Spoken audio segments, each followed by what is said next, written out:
Anies sudah prediksi hal ini jadi penyebab Anies Baswedan terus dijegal. Antara lain adalah para petinggi partai, petinggi negara, sebagiannya menteri, yang mengatakan bahwa mengapa ada usaha untuk memecah belah koalisi ini.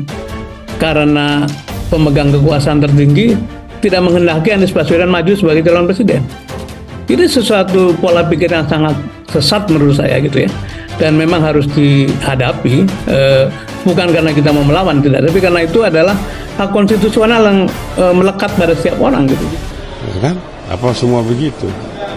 Oleh sebab itu kami tetap punya pandangan presiden itu harus netral.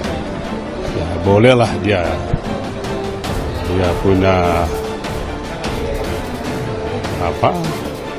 dukungan karena dia adalah petugas partai, tapi dia tidak boleh menggunakan aparatus negara, alat negara untuk merealisasikan apa yang dia maksudkan dengan kepentingan bangsa dan negara.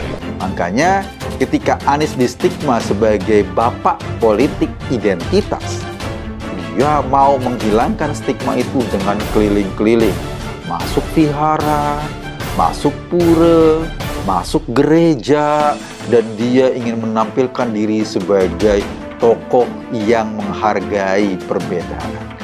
Tapi siapa sih yang bisa menghapus ingatan orang tentang pilkada Jakarta yang brutal itu? Nggak gampang. Kondisi yang nyata dihapus cuma dengan ngomong atau cuma dengan warawiri ngobrol sama tokoh-tokoh gereja, tokoh-tokoh Hindu, tokoh-tokoh Buddha, ya nggak gampang juga.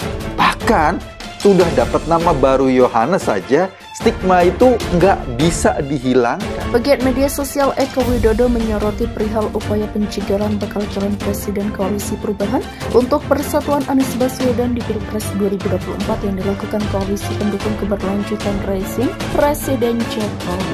Hal tersebut ditanggapi Eko Widodo melalui akun Twitter pribadi miliknya. Dalam cuitannya, Eko Widodo menyertakan video pendiri Center for Strategic and International Studies atau CSIS Jusuf Wanandi saat diwawancarai oleh Rosiana Silalahi. Eko Widodo juga menegaskan bahwa pernyataan Jusuf Wanandi itu menjadi pembenaran terkait penyebab Anies Baswedan terus dijegal.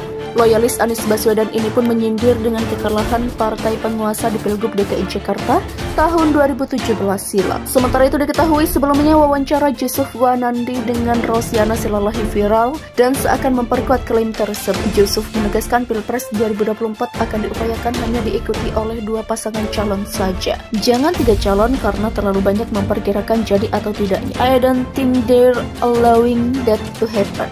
Demikian jelasnya. Saat ditanya siapakah pihak yang tidak akan membiarkan Pilpres diikuti 3 paslon atau lebih, Jusuf menjawab bahwa itu dilakukan oleh grup yang mau menang sekarang ini. Koalisi keberlanjutan, cecar Rosi. Jusuf mengiyakan pernyataan Rosi. Rosi lantas kembali menegaskan apakah paslon yang akan dicegah tersebut adalah Anies dari Koalisi Perubahan. Ya, mereka bisa, tapi akan ada yang berusaha mencegah ini.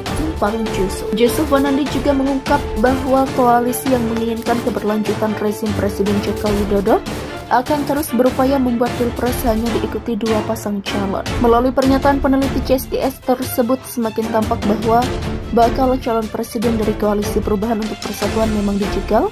Ia pun menyebut Pilpres akan diikuti oleh 2 nama saja. Jusuf juga menyoroti soal kekalahan Ahok dari Anies di Pilkada Jakarta. Anies Baswedan sudah mengantongi nama cawapres untuk mendampingi dirinya sebagai bakal capres 2024 nanti. Dalam waktu dekat, Anies Baswedan akan memberikan kejutan kepada publik mengenai siapa capres pendampingnya. Namun saat ini siapa cawapres Anies Baswedan masih menjadi teka-teki bagi masyarakat Indonesia dan juga lawan politiknya. 3 partai Koalisi Perubahan yang mendukung Anies Baswedan yaitu Nasdem, Demokrat, dan PKS sudah merumuskan matang-matang siapa yang akan menjadi cawapres Anies. Karena untuk memiliki seorang calon pemimpin dibutuhkan pemilihan yang selektif karena nantinya ia akan memimpin Indonesia selama 5 tahun ke depan. Tidak hanya berpatokan kepada hasil survei dari sejumlah lembaga survei mengenai elektabilitas calon cawapres saja, tetapi Koalisi Perubahan juga terjun langsung ke masyarakat untuk meminta saran cawapres yang cocok untuk Anies. Salah satu caranya adalah dengan melakukan pendekatan dan meminta saran kepada tokoh-tokoh penting